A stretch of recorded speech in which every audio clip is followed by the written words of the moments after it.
You're listening to the Good Food CFO podcast. I'm your host, Sarah Delavan, joined as always by our producer, Chelsea Steer. Chelsea, what do you have lined up for us today? Today, Sarah, we're airing parts of our Q&A that we did live with BABOYOT members recently. We're also going to have a book club announcement. So excited. But before we get into any of that, I wanted to just shout out those that are following us on Apple, subscribe to our YouTube channel. We thank you so much for your kind of vote for the podcast, right? Yeah. Through your follows. And just a reminder out there for anyone who hasn't done so yet, make sure you're following, make sure you're subscribed, and remember that the number one free way that you can support this podcast is by leaving a review on Apple, YouTube, wherever you can. Yep. All right. Drum roll, please. You have a book club announcement. I do. I have been kind of sitting on this announcement for months because if you think back to our previous book club announcement, we did 4,000 Weeks, and I was torn between that book and the book that is now our current book club selection. I'm going to share it here on the screen for those watching on YouTube. It is called Barron's: Money, Power, and the Corruption of America's Food Industry by Austin Frerick. This came into my world via the Marion Nestle newsletter, which I am an avid subscriber of. She had, I believe, gotten to read the book before it was available for sale. She talked about it in her newsletter, and I hopped on the pre-order list really quickly. And I think that it is a must-read book for people who eat, but especially for people like us and the food founders who listen to this podcast to really dig into this book. So Austin is from Iowa, and over the years, he has seen that state transform from one with many small pig farms to one with a few large corporate pig farms, and the closure of many of those small farms and the loss of livelihood for many small farmers. So he decided to research hog barons. And as he was digging into that part of the food industry and what has happened over the last few decades in the world of hog ranching, he realized that it's just a small piece of a much bigger story about the corruption of America's food industry. So he decided to profile 7 barons with the goal of using each one as a window into how power has consolidated and our food system has been fundamentally transformed. And so in the book, so interesting, he talks about the transformation that has happened in the last 40 years in the areas of the hog industry, the grain industry, the coffee industry, the dairy industry, the berry industry, slaughter industries, and grocery. So first of all, Sarah, when you just said berry industry, I never even thought of berries as like their own, right, industry. That's kind of wild. But also, I think it's really interesting hearing all of this come from you. I mean, this is something that you talk a lot about, consolidation. And it seems like even so, I remember the first time you read the book, like you came out of it like WTF. Yeah, I will say that this is the most written in book that I've ever read. I'm one of those people who buys the book so that I can write in the margins and take notes and highlight and circle things. And the things that I wrote in the margins of this book are unlike any other as well. There might be some expletives written in the margins, and it comes from absolutely like learning brand new things. I think for me, I was familiar obviously with the grocery industry and the consolidation that we see there, that's been happening there, that's continuing to happen on a certain level there, right? I was completely unaware of what was happening in coffee. I wasn't truly aware of what was happening in dairy, grain, animals, slaughterhouses. I mean, those I have had a certain level of awareness of, but what Austin does in this book is that he goes deep. He goes to the history and really tells the story of how did we get here? What were the policies? What were the actions of individuals and corporations that led us here. And then ultimately, what can we do to change this, right? And again, that is like one of the primary reasons that I think it's not only important for members of our industry like us to understand the many ways that consolidation is happening and what it looks like within our industry, but also how much corporate control there is over our food supply chain, right? And specifically for our audience. And I think the primary reason that I chose this book for the book club is because he talks about the many casualties, environmental and otherwise, that come from this consolidation. And the really big ones for me are the loss of local business, the explosion of inequality, and the removal, really, the absence of community wealth. And this book educated, informed, and truly inspired me to continue on the path that we've been on at SDC and the Good Food CFO. I want to say thank you to Austin for really helping me to see that what I want ultimately is not more good food brands on the national level, but more successful local and regional businesses, and the importance and the value of that for the communities, for the founders, for their employees, for the farmers, right? It just goes on and on and on. And I think that businesses really do have an opportunity to have the biggest impact on that level.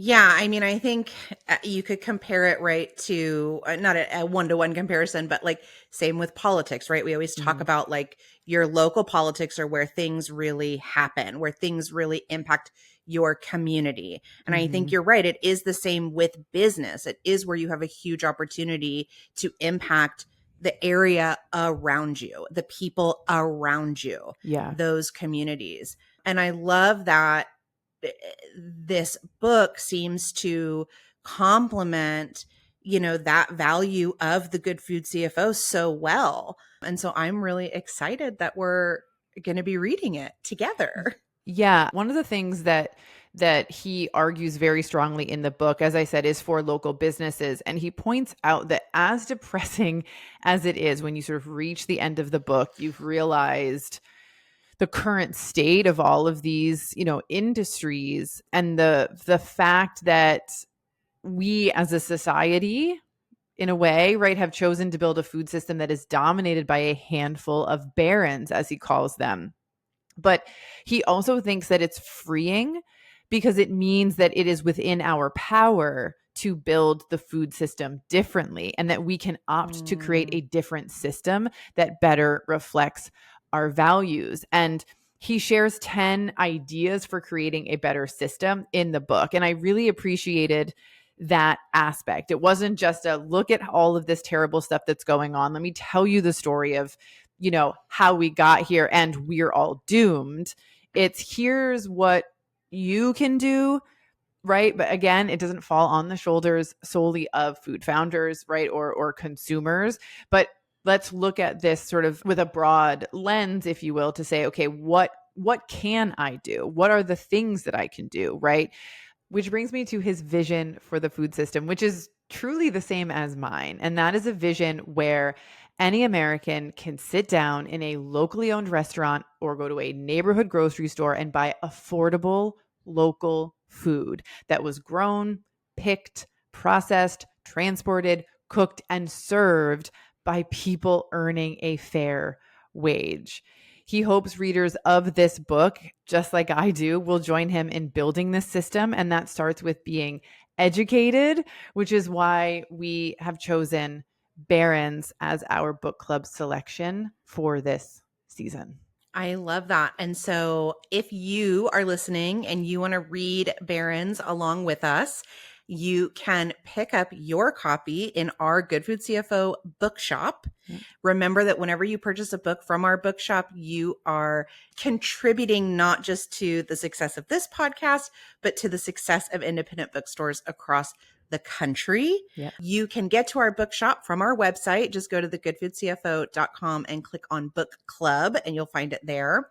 And then you can join us for our live discussion on January 23rd. That is a Thursday.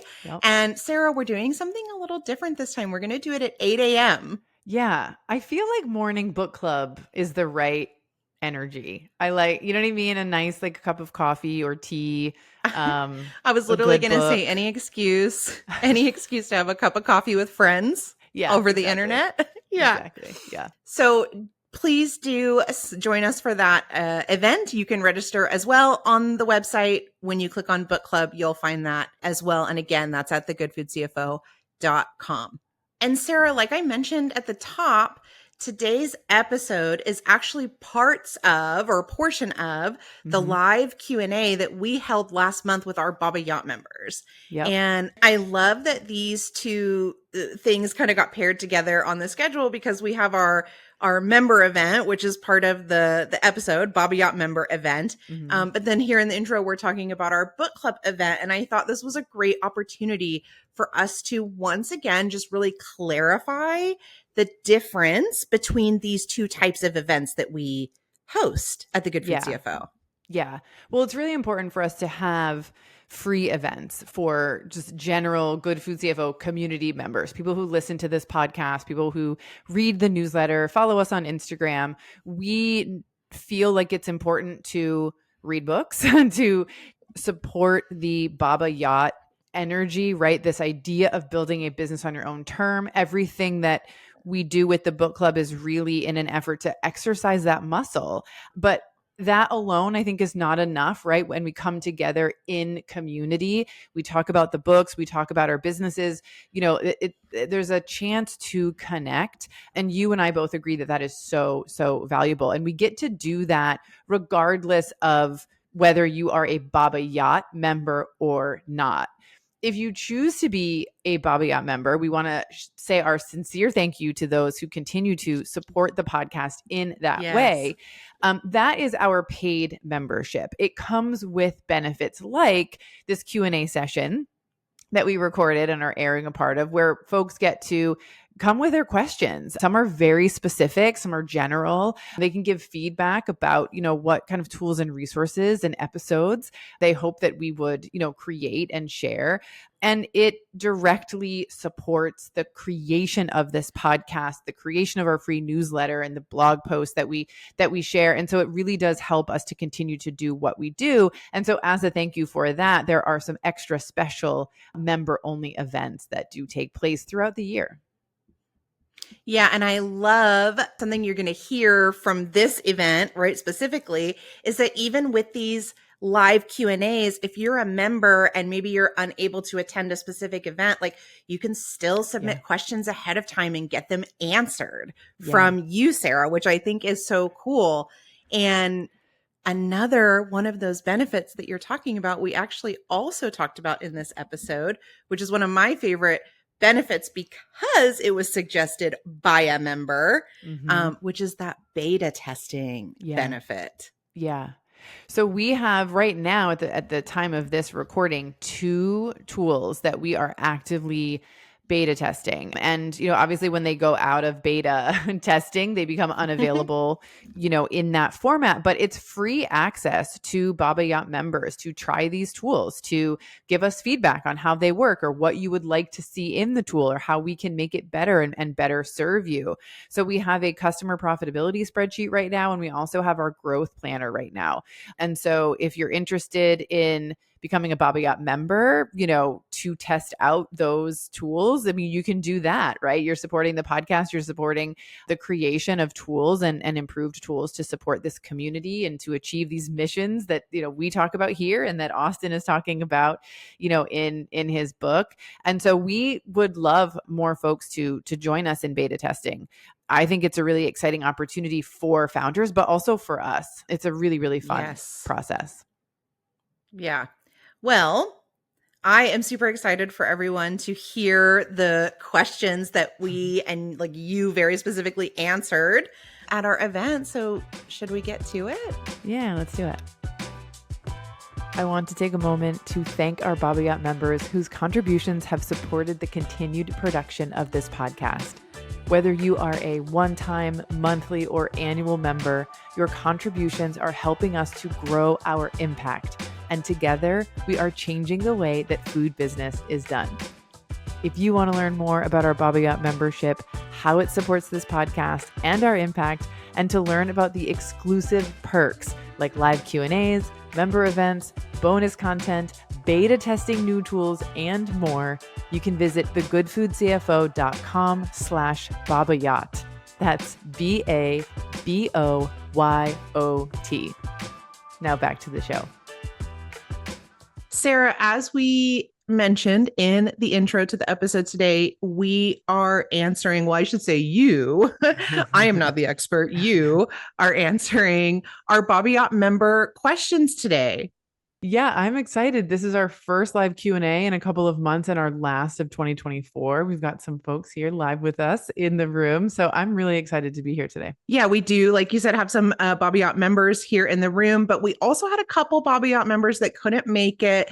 And so they submitted their questions ahead of time.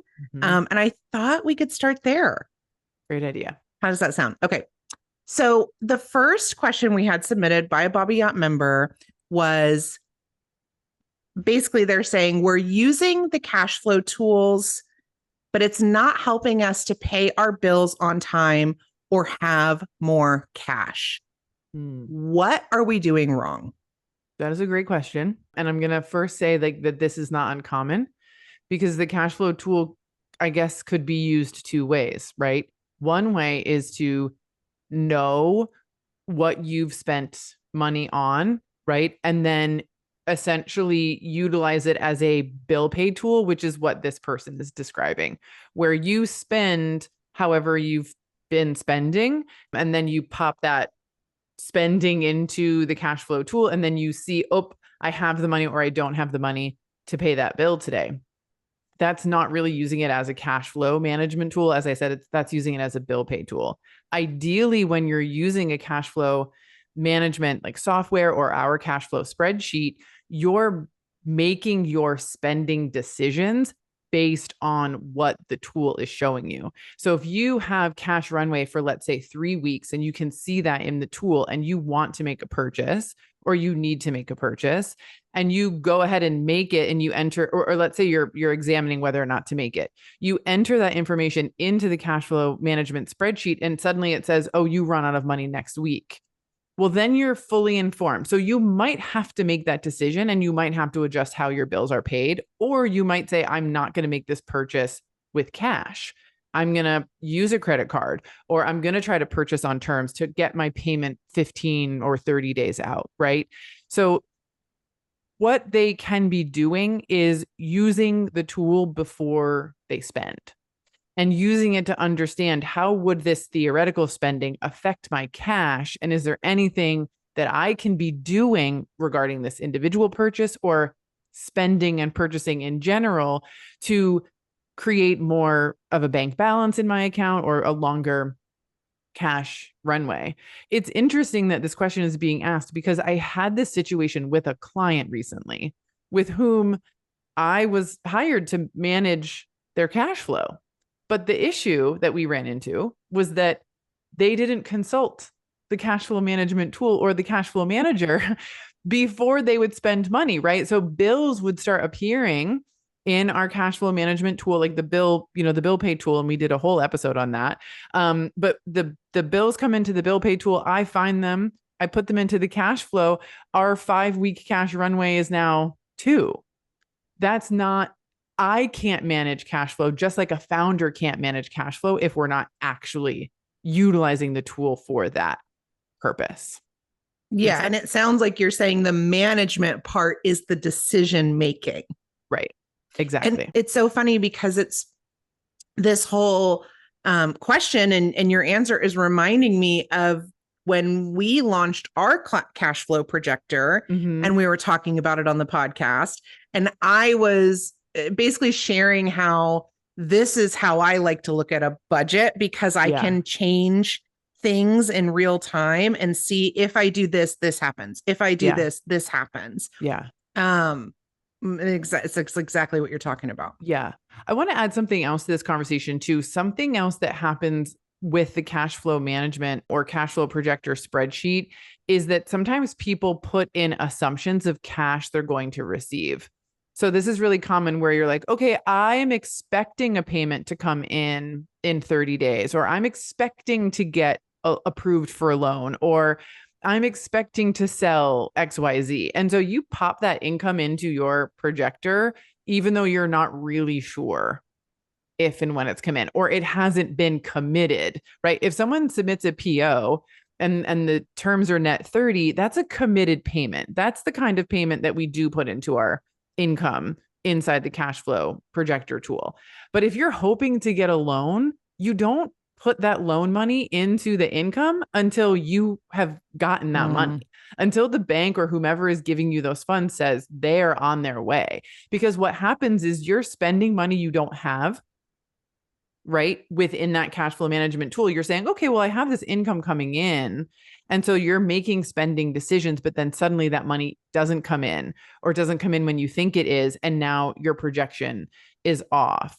I am all for positive thinking, but you have to be very, very realistic and work in concrete numbers when you're utilizing a cash flow projector to actually manage your cash flow. Well, thank you, Sarah, for clearing that one up for us. We do have another question that was submitted by one of our BABOYOT members, and it reads, I'm not sure if I'm really making money with some of my customers. What information can I use to understand what I'm making with each individual customer? I love this question. I love this question so much because I think this is analysis that we should be doing at least on an annual basis, if not on a quarterly basis, right? If you've got customers, especially if you're a business that you're saying, I'm selling and I don't know where my cash is going, or my sales are growing, but I'm not really seeing the results, in my gross profit margin dollars or what have you. And we recently, I love bringing this back to my real life. We recently did this for a client of ours that has a big customer. It's a retail store. They sell a lot of their product, but they've got the lowest prices of all of the customers that they sell to. And in looking at the product margins, right? So using our perfect pricing calculator, looking at those margins, we could see that they're very close to 50% profit margin, right? And on top of that, there's promotions, there's delivery, there's these other expenses that go into servicing this customer. So it was a really big question for us. Is this customer actually generating profit for this company, right? Are they really generating even positive revenue, from this customer? And if not, what decisions do we need to make? Do we need to, modify our pricing? Do we need to modify the product mix? Do we need to withdraw from this customer completely? And so this is where I'm going to nerd out with a little bit of step by step for what you can do to actually analyze this. And it's not difficult, right? But it just will take a little bit of time. So first of all, I love QuickBooks, and I hate promoting specific things on this website, but at the end of the day, QuickBooks is a great tool for having customized financials, which is something that I love, but B, invoicing your customers, specifically your wholesale, your retail, and your distributor customers. Invoicing through QuickBooks actually gives you a lot of good data. So if you are invoicing through QuickBooks, that's the sort of scenario I'm going to walk you through. But even if you invoice through Square or some other system, ideally that system will have reports, sales reports that give you detail about product, customer, number of units sold, and revenue per sale, right? If your system that you're invoicing through doesn't give you that info, I would recommend finding another system because this information is so important. So in QuickBooks, they have this report called, and I'm pulling this, off the top of my head here, but I believe it's called Sales by Product Detail.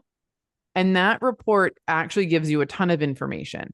And so you run that report, you can see all of your customers for a specific time frame that you've billed via invoice, what you sold to them, how much they paid, the date of the invoice, et cetera, et cetera.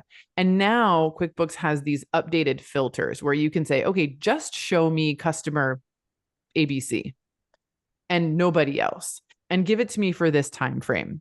And when you export that data to an Excel spreadsheet, so very easy to do, takes like, 2 minutes to run this report.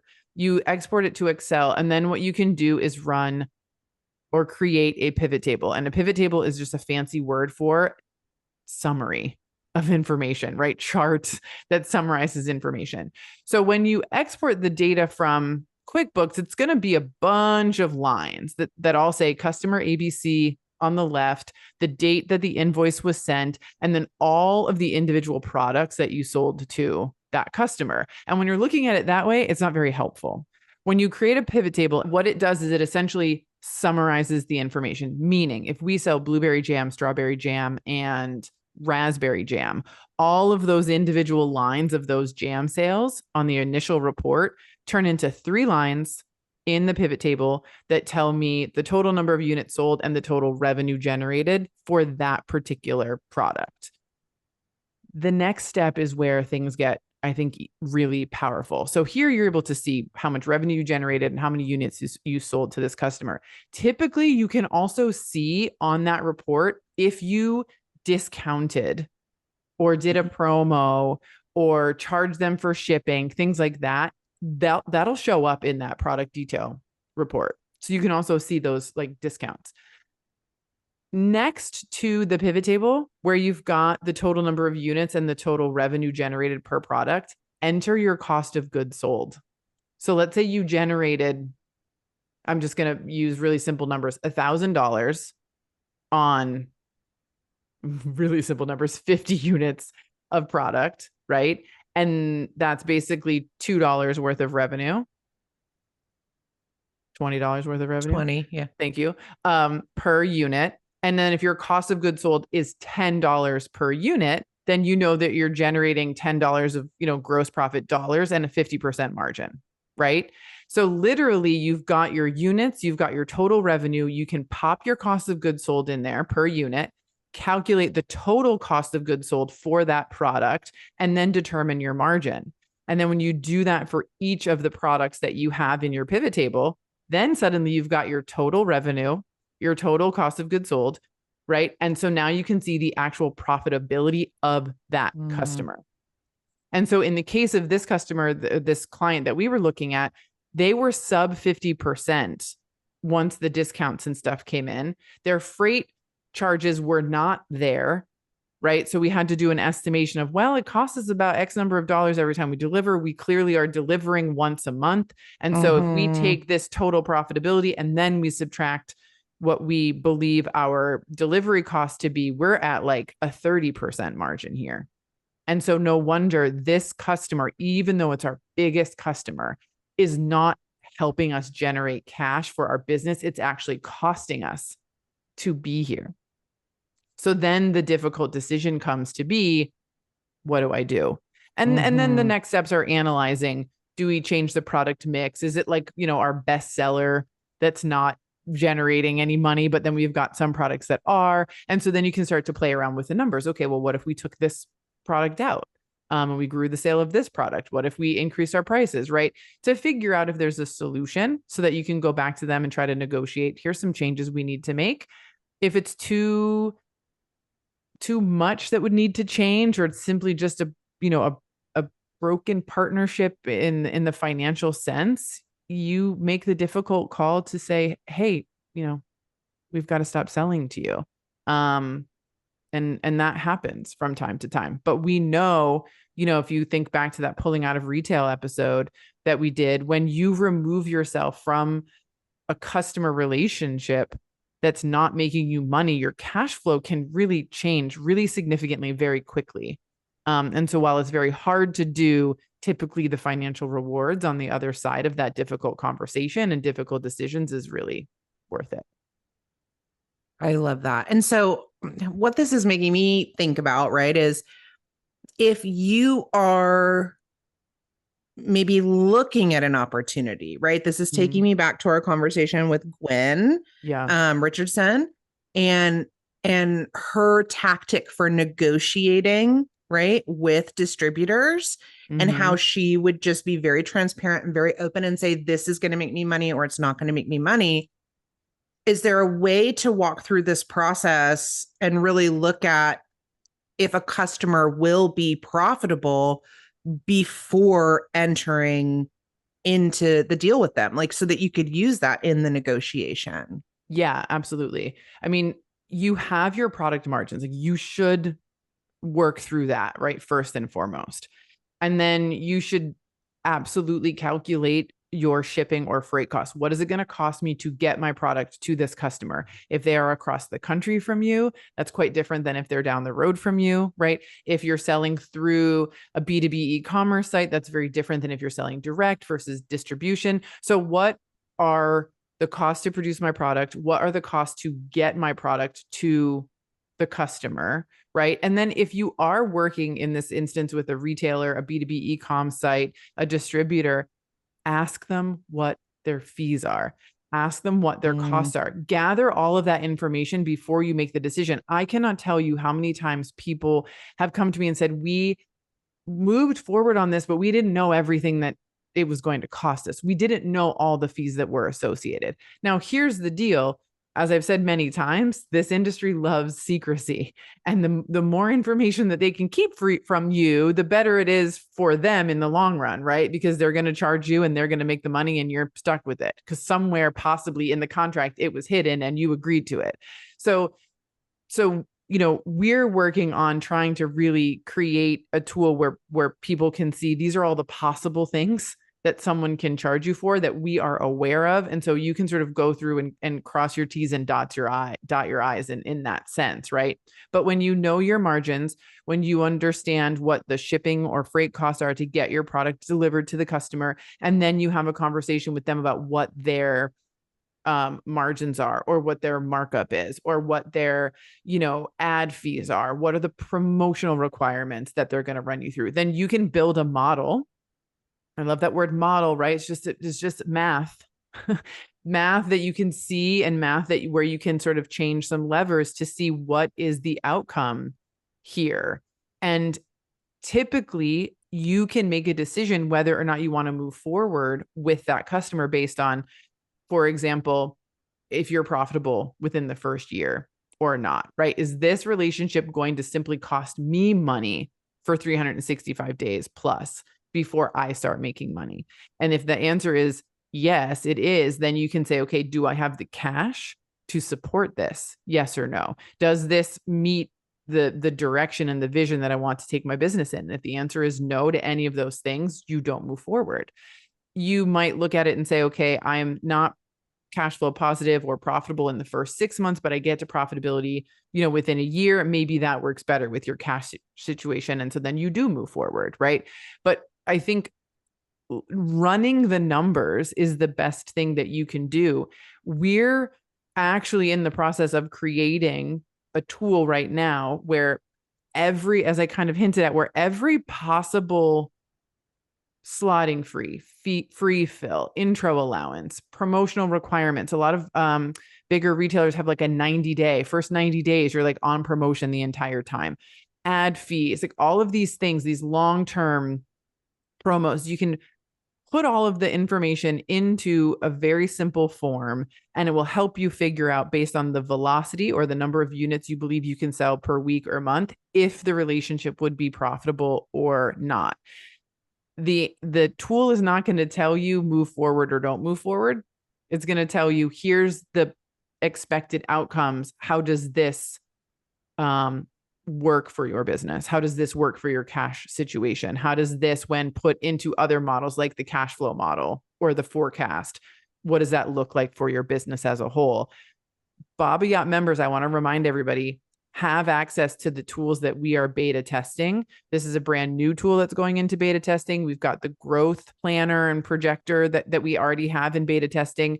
As a member, you get access to these things. It helps us, when you all beta test, to make the tool the best it possibly can be, and also helps us to do it more efficiently. And then you get access to the tool forever, for life, and all of the upgrades and improvements that come along with it. So if this is something that, like, the person who asked this, like, we'll get you access to the tool, beta test it, work through it, bring it to the next live Q&A or to a CFO office hours and use it, and also give us feedback for it. But long and short of it, or long of it, is yes, you can do that math to figure it out beforehand. So you're not 6, 8, 12 months into a relationship and realizing, oh shoot, we're not making any money here. Yeah, it sounds like the bottom line, especially around negotiations, right, is that the more open your eyes can be, the more clear-eyed you can be, the better decisions you can make for yourself. Yeah. Yeah. And for the relationship too, right? Because I like to think that negotiations are two-sided, and it shouldn't be that one side is like trying to get all of the benefit in the relationship. In an upcoming episode, I don't know where this one is airing in the season compared to one of the BABOYOT episodes with the founder of French Squirrel. We'll just kind of share that here. She talks about, her name is Sydney, she talks about a transparent negotiation that she had with a current customer and was open with them. Here's the margin and what you're earning on my product, and here's the margin and what I'm earning on this product. And with this information, it's why I'm asking you to pay me more for, for my product. And they said, no, thank you. And she was like, great. I know where you stand. You don't actually want my product on the shelf. You wanted my product at a specific margin, and it doesn't work for both of us. And she was absolutely okay to walk away. But in other instances, people come to the table that way. And she had this experience where you just open their eyes to what's really going on and sort of the imbalance of the relationship. And they go, oh, I didn't realize that it was that much money for you. Yeah, we can meet you halfway. Or yeah, we can cover the shipping cost. So I love running the numbers so you know what works for you, but also then being able to share it with the Yeah, person that you're negotiating with. So it can be a true conversation and a true understanding of what is going on both sides. So you can find a way to make it work, or respectfully say, you know what, this isn't going to work for us. Maybe in the future, if things change, come back and we'll see if we can, have all of our needs met in a different iteration of this relationship. I love it. Yeah. Well, we are ready to open up the floor if anyone has any questions. I do. Thanks for having me today. I am really excited to be joining the live Baba Yacht session. I'm Kelly Abbott. I'm the roaster and owner, CEO of Unleashed Coffee. We're a farm to cup specialty coffee company based in Northern California. We work directly with farmers in primarily Brazil and Guatemala, but I've got a few more coming on in 2025 from hopefully Nicaragua and El Salvador. Awesome. Amazing. And what is your question? It's kind of along those same things. First, I wanted to get your feedback if you know anything about Bubble Goods D2C platform. And then I have been approached for an opportunity to sell in a local collective that's not specifically CPG, but they're Okay. trying to get, it's a collective of small local brands, more artists, kinds of ideas, but she's trying to get a few more CPG things in. She doesn't want to go too overboard because she doesn't have to worry about dealing with the health department and extra permitting. Yeah. But it's $150 a month rent to have Okay. two shelves, and I can put as many product SKUs on as I can fit. So it's not a slotting fee, but it's a monthly rent. Yeah. And then 15% commission to the collective. And I'm trying to decide if it's worth the risk to do, since it's not a CPG centered establishment. And there's a coffee shop a stone's throw away across the street. Okay. I mean, it's a cafe, but they do sell beans. And then there's another coffee shop another block away. So I figured the timing was good. I was approached on this on Thursday, and so I thought, well, I will go to the BABOYOT meeting and I'll throw it out there. And then Perfect. too, I wanted to know if you knew or had any thoughts on Bubble Goods, because I just started researching that one as well. That one Yeah. I kind of like the idea, the drop ship, that makes it easy, but they do have a $200 onboarding, and they do have a monthly fee. I think it was $35 or something like that to be on their platform. And then if you're on Shopify, it's 25% commission. And if you're not on Shopify, it's 35%, because if you're not on Shopify, They create the shipping label for you. If you are on Shopify, you create your own. And I'm in the process of moving my e-commerce store from WooCommerce to Shopify, and I'm hoping that it will be finished by the end of the month and ready to Okay. launch by the 1st. Okay. Because WooCommerce has gone by way of Minolta. It just is like, Mm, it's not keeping up with e-commerce yeah. well enough, and I've decided it's cost me too much money for too long, so I'm cutting ties. Okay. And when Bubble Goods creates the shipping label, does that mean you're not paying for shipping? Correct. Okay. So If free I'm shipping to you, the brand, like meaning it doesn't cost you anything to ship your product. right, but then I have to pay 10% more commission. 10% more commission. So you said it Right, was so it's 25% commission if you're on Shopify. Shopify. And then I have to do my own shipping through Shopify.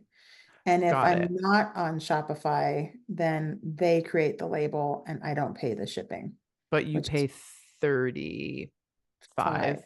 Yeah. commission. Okay. Did my numbers backwards there. Okay. Um, okay. So to answer your question, I'm aware of Bubble Goods and we're actually adding a calculator to our perfect pricing calculator for Bubble Goods specifically. Yay. So it's always a good time to sort of share that we did a big upgrade or update to our perfect pricing calculator. So we've got the standard sort of D2C wholesale direct and distributor calculator, right? Which is like the cornerstone, of that tool. It's where everyone should start no matter what. But then we also have a B2B e-commerce, which really helps to handle like Fair and Mabel, and those commission only plus fees. You know what I mean? So it's like they're paying the commission, then you've got a processing fee. They're going to want you to do a promo a couple of times a year. You've got a calculator now specifically for that. We also have an Amazon calculator. Now there is some work that people have to do with all of these to figure out some of your own information, but when you gather it and you put it into the calculator, you can really get better insights into, okay, does this relationship, as Chelsea was saying, does this relationship make sense for me or not? And then Bubble Goods is one that we're working on. So what I would say is that's probably available at the time that this episode is airing. And so you can pop in there and say, okay, here's my onboarding fee. Here's my monthly fee. Here's my shipping cost, right? And what we're working through is a way for you to essentially say, okay, how much do I think I'm going to sell here? Or how much do I need to sell here to break even? Because I think that with that, you can go, all right, now I know what my milestone is. If I need to sell 15 units a month to break even, then I know what I'm working toward. And I also know, maybe I can predict how many months I won't be breaking even for example, right? It just kind of gives you some perspective. Essentially, the same idea applies to the collective. You've I was got a just gonna say, $150 fee, right? Just that alone, you can say, how many units do I need to sell to break even on that 150? And then if I'm giving 15% of my revenue on top of that, well, then how many units more. do I need to sell to break even? And if it's new, they may not know what the foot traffic is, right? So what I would say is it could be worth a shot, but don't sign a long-term contract if So the possible. shortest contract they have is 6 months. And I'm Okay. like, just do it through the end of, through the holidays, but it's a 6-month contract, a 6, 9, or 12-month contract, and they've only been open since August 1st. Okay. August was supposedly a pretty decent month. September was kind of slow. Supposedly October is picking up again, which it should Mhm. since we're now in a Q4. Yeah. But so putting that information in, I would use the same part of the calculator as the Bubble Goods. What Is I that think I'll do based on this request is probably make a different calculator where it's sort of like not consignment, but I'll call it the collective calculator, where you are paying rent essentially, right? So I'm going right? to call it shelf rent in the calculator. And Okay. then your commission rate, you can pop that in. And then I think the way that I'm going to structure it is like, because it's not going to be really perfect pricing. I kind of need to think through that a little bit, but we'll get you something that says, okay, helps you decide, do I move forward with this or not? And do I or what would my price on shelf need to be? Does it need to be a little bit higher? Is it okay where it's at? You know what I mean? So I'll work on something for you. And I want to reiterate this too. We sent it out in our newsletter update.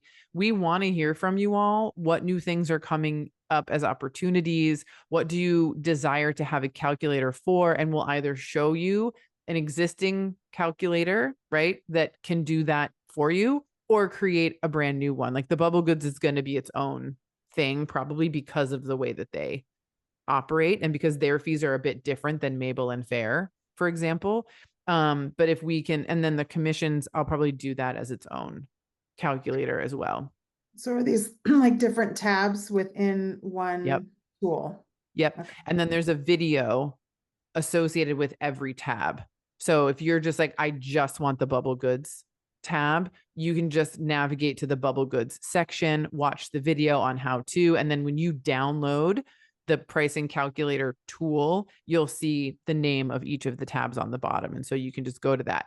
If you're someone who has the older version of the perfect pricing calculator, you can just go to the like area on the website. We currently call it courses. That might be changing, but go there and just re-download the newest version of the tool. So you can still keep the original one you had, but you will always get the most updated version. This is not in beta testing. This is a live product that you do have to purchase from the website. If you're an annual member, you get 10% off, right? And then you'll always get the updates anytime there's an update and a new calculator on the sheet, on the tool. Does that make sense? Mhm. I think you're an annual member, Kelly.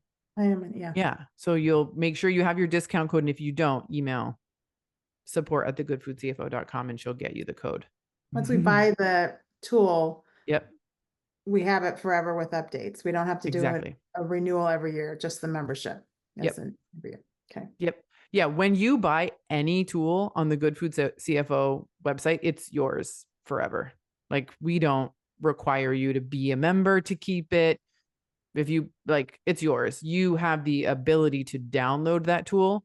You have access to the videos and to the updates. Like as long as we exist and there are updates, you will have access to it on the website. And then even if we ceased to exist, the tool is in your hands and it is yours to use forever. And it's in Google Sheets. It's in Google Sheets and you can use it in Google Sheets or you can download it to Excel. Works both ways. I know that's why we use Google Sheets because like most people like it that way. And I've been out of Excel now for so long that when I go back to like create a pivot table there, I'm like, let me put it into Google Sheets. It's so much easier. It's like user friendly. So I'm a fan. But yeah, you can use it in both formats. I do not support numbers. So if you're a Mac user, I'm a Mac user, but I don't like numbers either. Have. Exactly, Kelly. Exactly. Yeah. So hopefully that helps. I can't give you an answer like right here, right now, but we're going to work on getting that for you. And then we'll send you a personal email, Kelly, when those tabs are updated. Fantastic. Cool. Thanks. Well, you know what? I want to thank our BABOYOT members that submitted questions beforehand, but that are also here today. Kelly and Sharon, it was so good to see you and connect with you for this event. And Sarah, as always, thank you for answering all of our questions and just being the financial guide and guru that we all need. My pleasure. Thank you to Sharon and Kelly for joining us today. My favorite part of doing this is interacting with people one-on-one. So it's the most fun. I'm grateful that you're here. I'm grateful for your support of the podcast and of the Good Food CFO in general. And I hope to see you at our next event. Thank you. Thanks for having us. Looking for more content like this? Subscribe to our YouTube channel. You'll see weekly podcast episodes as well as other content related to the show. Just visit youtube.com/@thegoodfoodcfo. Thank you for joining us here today. If you enjoyed this episode or found it helpful or inspiring in any way, please share it with your founder friends on social and rate and review the podcast wherever you listen. It's the #1 way to help good food founders find the show. We'll be back with a brand new episode next week.